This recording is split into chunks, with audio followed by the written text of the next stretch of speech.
Bahagia dulu atau sukses dulu? Banyak orang mungkin berpikir kalau mereka harus sukses dulu baru bisa bahagia. Kalau nggak sukses, gimana bisa bahagia? Gimana kalau kenyataannya justru sebaliknya? Kita harus bahagia dulu baru sukses. Loh, kok bisa? Iya, karena otak kita bekerja dengan cara yang berbeda. Ketika kita dipenuhi begitu banyak tekanan, stres, dan kecemasan, otak kita justru tidak bisa bekerja maksimal. Tapi sebaliknya, jika otak kita dipenuhi positivisme, kebahagiaan, dan kesenangan, maka disitulah otak kita bisa bekerja dengan efektif. Nah, jika ada orang yang bilang kalau kamu perlu kerja keras untuk bahagia, mungkin saja yang kita butuh sebaliknya. Kita butuh bahagia dulu, kita baru bisa bekerja keras. Bekerja tidak lagi menjadi beban, tapi menjadi sebuah kegembiraan. Bekerja bukanlah menjadi sebuah paksaan, tapi merupakan sebuah kesempatan untuk berkarya. Mungkin terdengar too good to be true.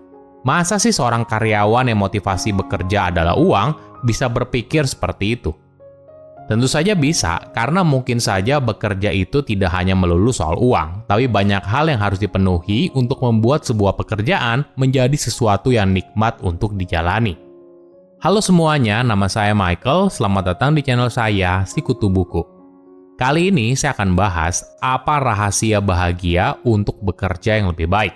Ini merupakan rangkuman dari video TED Talk Shawn Achor yang berjudul The Happy Secret to Better Work dan diolah dari berbagai sumber. Bayangkan situasi ini. Kamu jadi pengasuh anak kecil, entah itu anakmu, adikmu, atau keponakanmu. Lalu tiba-tiba saja dia jatuh. Tentunya respon yang sering terjadi adalah dia akan menangis. Dan kamu tahu kalau anak kecil itu menangis, maka kamu bisa kena masalah karena dianggap kamu tidak menjaganya dengan baik. Jadi apa yang kamu lakukan? Sebelum air matanya keluar dan tangis isak yang menggelegar, mungkin saja kamu berusaha mengalihkan perhatian anak kecil itu dan bilang, "Wah, ada apa itu? Kamu lihat nggak ada burung tuh di luar?" Atau kamu langsung memuji anak kecil itu. "Wah, kamu kuat banget sih. Ayo, mana ototnya?" Jika kamu melakukannya dengan cepat, mungkin saja kamu berhasil membuat dia tidak jadi nangis dan menghindarkanmu dari masalah. Ini yang menarik. Kadang bukan realita yang membentuk kita, tapi bagaimana kita mempersepsikan dunia melalui otak kita lah yang membentuk dunia. Banyak orang salah kaprah merasa kalau kebahagiaan kita ditentukan oleh lingkungan sekitar, di mana kita tinggal, dengan siapa kita berada, dan berapa besar penghasilanmu. Tapi nyatanya, ini hanya berkontribusi kurang dari 10% atas kebahagiaan jangka panjang. 90%-nya dari bagaimana otakmu memproses dunia. Jika kita bisa mengubah lensa tersebut, maka tidak hanya kita bisa mengubah diri kita yang awalnya tidak bahagia menjadi bahagia, tapi juga bisa mengubah banyak aspek dalam hidup. Ada sebuah riset yang menarik soal mahasiswa Harvard. Tentunya bisa diterima di kampus bergengsi merupakan sebuah kesuksesan tersendiri. Mahasiswa yang ada di sana dianggap pasti bahagia dong, karena mereka punya privilege yang banyak orang lain tidak miliki.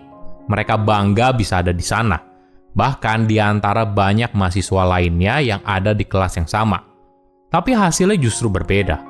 Di awal, para mahasiswa ini memang merasa bahagia, bersyukur bisa diterima di Harvard.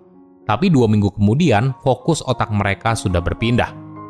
Fokusnya tidak lagi pada sebuah privilege yang mereka nikmati, tapi pada pelajaran yang susah, kompetisinya yang ketat, tingkat stres yang tinggi, dan sebagainya.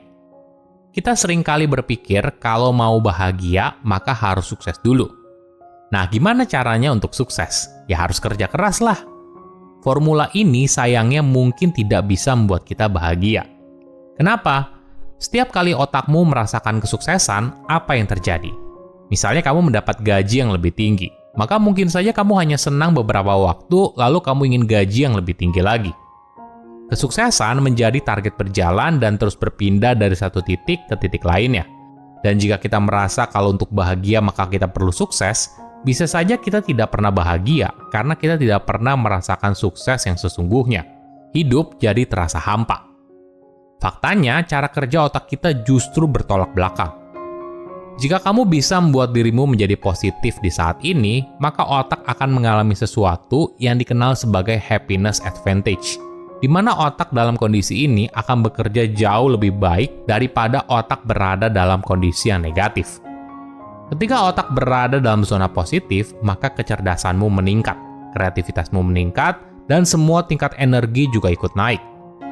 Sebagai gambaran, otak yang positif itu 31% lebih produktif daripada otak yang negatif. Jadi, gimana kalau kita balik formulanya? Daripada perlu sukses dulu baru bahagia, bagaimana bila bahagia dulu baru sukses?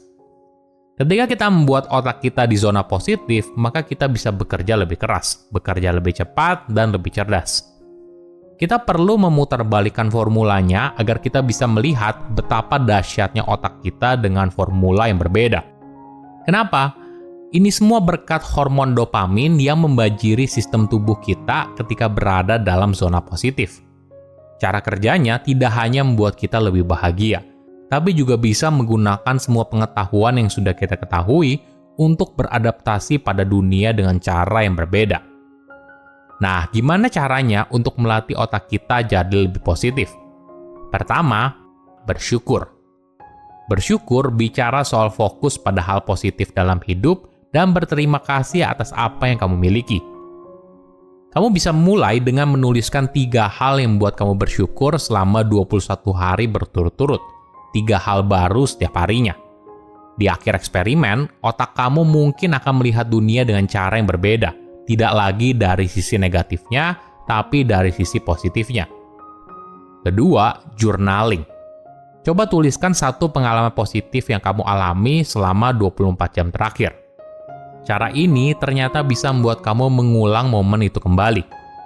Ketiga, meditasi. Dengan meditasi, kita belajar fokus. Kita tidak lagi berusaha untuk multitasking, tapi mengerjakannya satu demi satu. Mungkin kamu bisa mulai dengan duduk diam dan memperhatikan nafas yang masuk dan keluar. Ketika pikiranmu mengembara, pelan-pelan tarik kembali fokusmu kepada nafas, masuk dan keluar. Keempat, aksi kebaikan yang acak. Artinya, kamu mencoba melakukan atau memberikan sesuatu kepada orang lain tanpa berharap kembali. Aksi ini tidak hanya bermanfaat bagi si penerima, tapi juga bagi kamu si pemberi. Misalnya, kamu jadi lebih bahagia, meningkatkan koneksi sosial, dan sebagainya. Jika kamu melakukan keempat langkah ini secara rutin, maka ibaratnya kamu sedang melatih otak dengan cara yang berbeda. Kamu tidak lagi berpikir harus sukses dulu baru bahagia, tapi sekarang dibalik, harus bahagia dulu baru bisa sukses.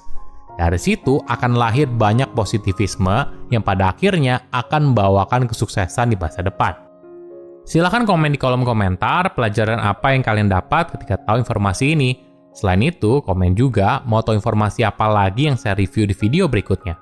Saya undur diri, jangan lupa subscribe channel YouTube Sikutu Buku. Bye-bye.